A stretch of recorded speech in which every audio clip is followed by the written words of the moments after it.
지난주는 심판주로 오실 예수님에 대해서 우리가 말씀을 나눴다면 이번 주는 성령님을 통해서 주시는 그 복음에 우리가 귀를 기울여야 된다. 이 사실에 대해서 말씀하고 있습니다. 그런데 우리는 이 복음에 귀를 기울이는 것에 대해서 그동안 얘기를 많이 나눴기 때문에 오늘은 이제 성령님에 좀 주목을 해서 말씀을 좀 나누려고 하는데요. 그래서 오늘 주제요, 성령님 세례와 충만함을 구하자라는 것을 주제로 각절 말씀 우리 나누도록 하겠습니다. 먼저 1절 말씀 우리 함께 읽도록 하겠습니다.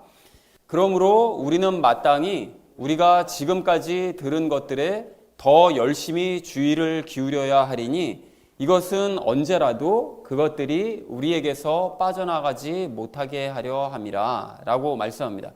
여기 이제 그러므로라는 것은 이제 앞에 1장 전체를 봤는데요. 예수님께서는 천사들보다 높으신 존재다. 이걸 계속 1장에서 강조했었죠. 이제 그렇기 때문에 그럼 어떻게 해야 되느냐? 이제 우리가 그리스도가 예수님이 그리스도라는 사실을 분명히 믿고, 그러니까 지금까지 들은 것들이요. 즉 지금까지 들어왔던 그 말씀들, 예수님은 곧 그리스도시다. 그리고 그분을 믿어야 구원받는다라는 이 말씀, 이 복음을 이거를 더욱 열심히 너희가 주의를 기울여야 된다. 더 이상 막 흔들리고 막 갈등하면서 유대인들한테 하는 얘기니까요. 유대인들이 예수님은 그리스도일까 아닐까, 나의 구원자일까 아닐까 갈등하지 말고 이제까지 들었던 말씀 너희 놓치지 말고 더 열심히 주의를 기울여서 들어야 된다라고 이제 얘기를 하고 있는 것이죠. 그러니까 주의를 기울여야 된다는 건 더 이상 흔들리지 말고 복음의 주의를 기울여 들어라, 믿어라라고 이제 말씀하고 있는 것이죠. 그리고 하반절 말씀을 보면 이것은 언제라도 그것들은 당연히 이제 복음들, 들었던 말씀들, 그것들이 우리에게서 빠져나가지 못하게 하려고, 그러니까 잊어버리지 않게 하기 위함이다라고 말씀합니다. 그러니까 사실은 예수님이 그리스도인가 아닌가, 구원자인가 아닌가 이것을 의심하면서 말씀을 들으면 이게 확신이 없으니까 들리질 않겠죠. 그러니까 전부 다 흘러나가거든요, 다. 그런데 이제 주의를 기울여서 예수님이 그리스도라는 게 너무 확실하니까 믿고 주의를 기울여 들으면 빠져나가지 못하게 될 거다. 복음이 너희 마음 가운데 착실하게 말씀이 쌓여져 갈 거다 라고 말씀하는 것이 2절 말씀 의미가 되겠습니다. 그래서 2절을 이렇게 정리할 수 있겠는데요. 예수님이 그리스도임을 너희가 확인을 했으므로 지금까지 들어왔던 복음에 마땅히 더 열심히 귀를 기울여서 그것들을 잊어버리지 않게 해야만 한다라는 것이 1절의 의미가 되겠습니다. 자, 이어진 2절 말씀 우리 함께 읽도록 하겠습니다.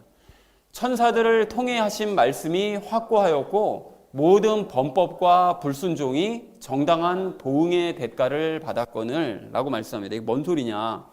이 천사들을 통해 하신 말씀이라는 것부터 우리가 먼저 해결을 하셔야 되는데, 천사들을 통해 하신 말씀이 무엇인가 하면 율법을 얘기합니다. 이게 갑자기 왜 율법이냐라고 생각하실 수 있는데, 갈라디아서 3장 19절 말씀을 보면 모세가 천사들을 통해 주신 말씀을 받았다라고 얘기를 하거든요. 율법을 그렇게 설명을 하고 있습니다.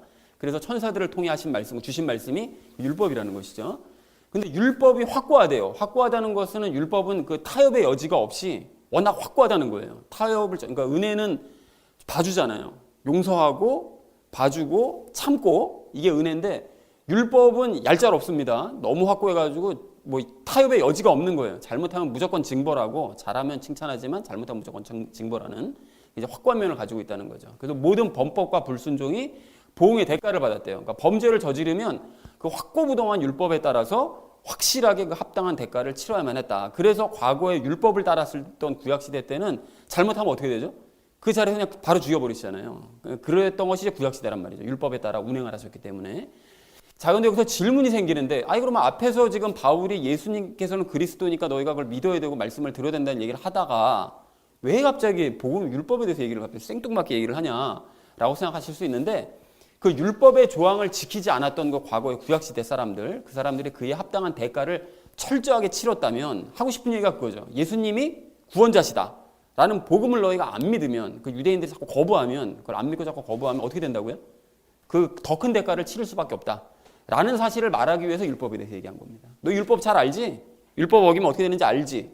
그런데 율법보다 더 큰 복음을 너희가 만약에 거부한다? 그럼 어떻게 될까? 그럼 더 크게 징벌을 받겠지라는 거를 유대인들에게 지금 설득력 있게 얘기를 하고 있는 것이죠.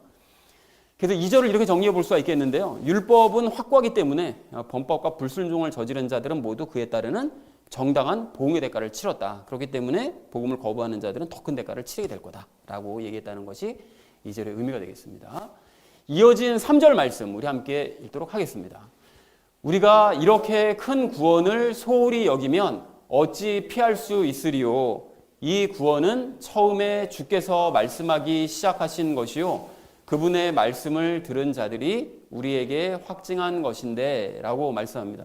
여기서 이 큰 구원이라는 거는 여기 나와 있는 이 하반절, 이 구원, 그러니까 이제 구원의 복음을 의미합니다. 그러니까 예수님을 믿음으로써 받는 이제 구원.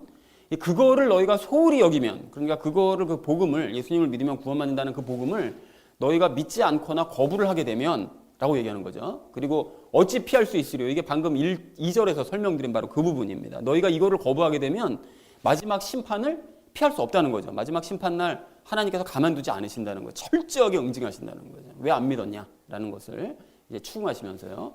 그래서 이 구원은 이라는 건 이제 구원의 복음이고요. 이 구원의 복음은 처음에 예수님께서 말씀하기 시작하셨대요. 그래서 뭐 마가복음 말씀을 보면 예수 그리스도의 복음의 시작 이렇게 시작하잖아요. 그러니까 예수님께서 복음을 전하시기 시작하신 그걸 이제 강조를 하고 있는데, 예수님께서 복음을 이제 말씀하기 시작하셨고 그분의 말씀을 들은 자들, 사도들이죠, 제자들이 우리에게 확증을 해줬대요. 그러니까 예수님 말씀이 틀림없다, 그 복음이 틀림없다는 사실을 사도들은 확증을 해준 거다, 사람들에게 다시 한번 강조한 것이다 라고 얘기를 하고 있습니다.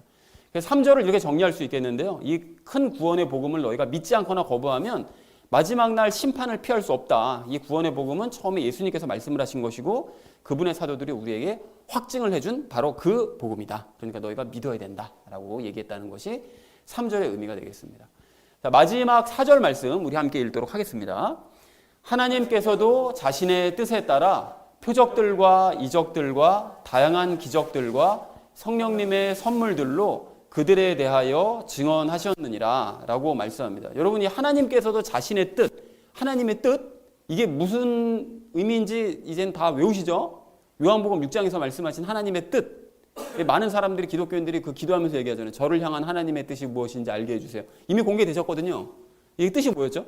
예수님을 보고 믿는 자들에게 그들을 구원해 주신다는, 영생을 주신다는, 그것이 이제 하나님의 뜻이죠. 그리고 그것을 생각해 보면 예수님을 믿는 사람들이 영생 얻는 거, 이거 복음이구나 결국은. 그러니까 복음을 우리에게 주시는 것이 하나님의 뜻이라는 걸 우리가 분명하게 알 수 있는 거죠. 그래서 하나님께서는 그런 그 복음의 뜻에 따라서 예수님을 믿는 자들의 영생을 주시기 위해서 표적들, 이적들, 다양한 기적들을 주셨대요. 표적은 눈에 보이는 이적이요, 이적은 놀라운 기적이요, 그리고 다양한 기적들, 그 외의 기적들이요, 이런 것들을 통해서 복음을 믿게 하셨다는 거예요. 여러 가지 이제 그냥 복음을 믿어라, 그냥 안 믿으니까 기적들을 보여주시면서 믿어라 라고 이제 복음을 돕는 도우미로서 기적들을 보여주셨다는 거죠.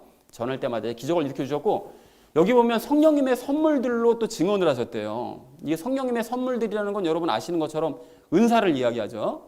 그런데 무슨 은사로, 이게 뭔 뜻이냐, 성령님의 선물들로 증언을 하셨다, 이게 뭔 소리냐면 성령님의 선물들이 뭘까요? 여기서 얘기하시는 성령님의 선물들, 은사들이 다양하게 있는데 대언이나 아니면 뭐 가르치는 은사나 뭐 이런 것들이요, 성경을 가르치는 은사들, 이런 것들을 통해서, 그런 것들을 주심으로써 사람들에게 이 복음을 증언하게 하셨다는 거예요. 그러니까 이 은사를 받은 사람들을 통해서, 그 사람들을 통해서 사도들이 앞에서 확증했던 그 복음이요, 그 예수님께서 시작하고 사도들이 확증했던 그 복음을 계속해서 다음 세대에게 증언하고 전달하시는 일을 하나님께서도 주관적으로 하셨다라는 것이 4절의 의미가 되겠습니다. 그러니까 사도들도 이런 은사를 받아서 했고 그 다음 사람들도 계속. 그래서 지금도 사실은 이런 은사를 받은 사람들이 하나님의 말씀을 증언해서 전부 다 복음을 받아들이고 있는 것이죠. 자, 그래서 4절을 이렇게 정리해 볼 수 있겠는데요. 하나님께서도 당신의 뜻을 따라 표적들과 이적들과 다양한 기적들을 보여주셨고 은사를 통해 예수님과 사도들이 전했던 복음을 계속해서 증언하게 하셨다. 각 시대마다 증언하게 하셨다라는 것이 4절의 의미가 되겠습니다. 그래서 오늘 본문 말씀을 이렇게 정리할 수 있겠는데요. 예수님이 그리스도임을 너희가 확인을 했다면 이제까지 들었던 복음에 더 열심히 귀를 기울여서 그것들을 이제는 잊어버리지 않게 해야 된다. 더 이상 그걸 막 믿을까 말까 막 이러면서 다 잊어버리지 말고 이제 마음을 굳건하게 정해서 믿어야 된다. 그리고 자꾸 말씀을 받아들여야 된다. 라고 얘기를 하고 있죠. 그래서 율법이 워낙 확고부동해서 모든 법과 불순종이 그에 합당한 대가를 치른 거 너희 잘 알고 있지. 그랬다면 이거보다 더 큰 구원의 복음을 믿지 않거나 거부한다면 마지막 심판을 너희가 피할 수 없을 것이다. 그러니까 유대인들 너희들 정신 똑바로 차려야 된다. 라고 지금 바울이 강조하는 것이죠. 그래서 이 구원의 복음은 예수님께로부터 시작돼서 사도들이 확증을 해준 것인데 하나님께서도 많은 기적들과 은사들로 이 복음에 대해서 증언한 것이니 너희는 이 복음을 의심하지 말고 믿어라. 라고 얘기했다는 것이 오늘 본문의 의미가 되겠습니다. 자, 그래서 오늘 본문 말씀은 좀 더 간단하게 좀 이렇게 정리를 해봤는데요. 이 구원의 복음은 예수님께서 말씀하시고 그분의 사도들이 확증하셨다고 그랬죠. 그런데 유대인들은 그러니까 흔들리지 말고 이 복음에 대해서 더 귀를 기울여야만 한다라고 말씀하시고요. 그럼에도 불구하고 이 복음을 거부한다면 너희는 마지막 날 심판을 면하지 못할 것이다 라고 말씀한 것이 오늘 본문의 의미가 되겠습니다. 눈에 싹 들어오시죠?